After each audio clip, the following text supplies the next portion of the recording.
Hi, I'm John Turzak, and today I'm going to answer another simple question, but a very relevant question, which is how to make praline.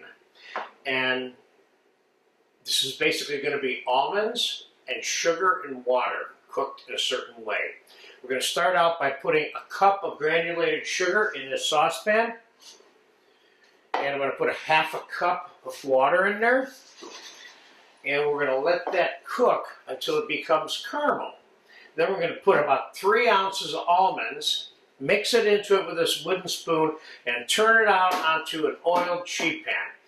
And that's going to be the end of it. Then we're going to cool it, and then I'll talk to you a little bit about things you might consider doing with it. So I'll be back in about 5, 8, 9, 10, 11 minutes till that gets caramelized. I'll show you what that looks like, and then we'll proceed to finish off the praline.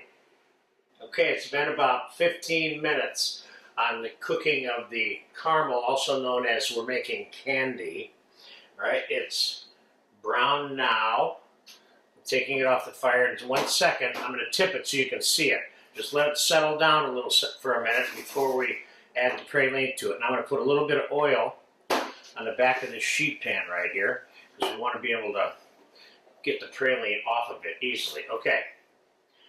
I'm going to put the almonds in there. I'm going to mix it up.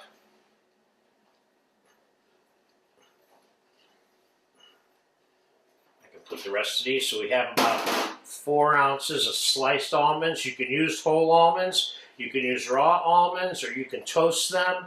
Either way. Dumping it on the sheet pan. Spread it out.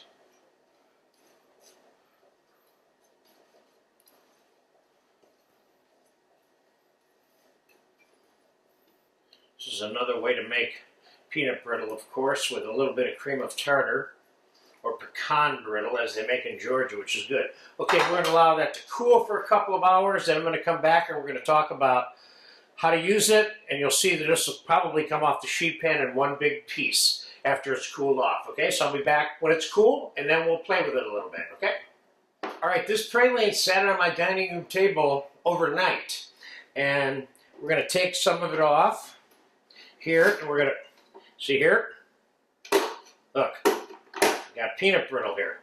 We're going to put this in a food processor, and we're going to make some praline paste out of a portion of this.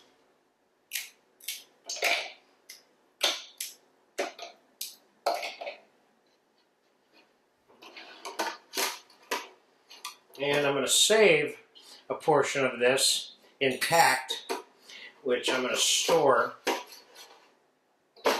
to use as a little bit of like a garnish, okay? So let's give this thing a zap. It's going to get noisy.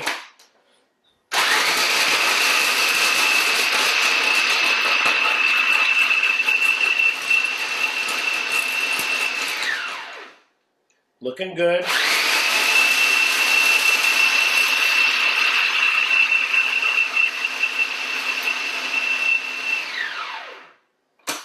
Looking really good.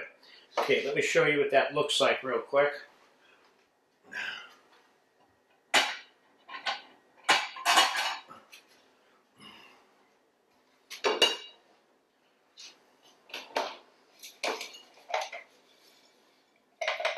Now, I could have made it finer than that if I wanted to, but I'm going to use this to sprinkle over some sticky sauce on a cream puff or an eclair or something like that. So I want a little bit of texture left in it, like you see here. Now, if I kept running this machine, eventually this would be, the moisture would take hold, and this would become a little bit of a pasty thing, you know. That's partly due to the fact that my almonds, I didn't toast, which means I didn't dehydrate them, which means there's a little bit of moisture in this praline if I want to make a paste. So, pretty much there you have it. This makes great food just like it is too, but typically I don't use it for that. This you can mix into custard sauce. You can make praline ice cream by using this with creme anglaise. It's got a multiple amount of uses, nothing that you can't research yourself. So there you have it, good basic almond praline. Enjoy it if you can.